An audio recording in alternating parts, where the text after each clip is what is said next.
انبیا فرمودن ما جز ناصحینیم و شما ناصحینتون رو دوست ندارید.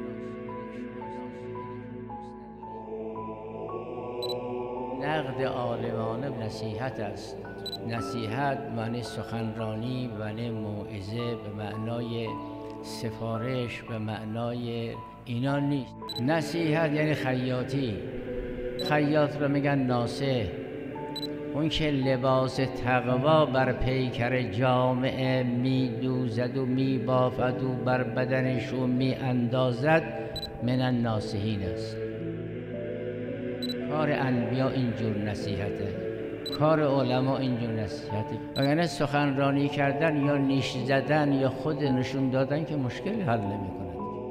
علمی را که ذات اقدس الهی در اختیار انسان قرار داده این نعمتی، این چراغ جلوتر بذاره رو هم ببینه. بعد این میشه نور. نصیحت ائمه مسلمین یا نه؟ خیال بکنیم سخنرانی کردنه، چون اونی که از ما برمیاد حرف زدنه دیگه یا نوشتنه. فرمود شما اگر اون عرضه را داشتید که یک لباس آبرومندی ببافید، بر پیکر مسئول بگذارید و بپوشانید، این میشه نصیحت.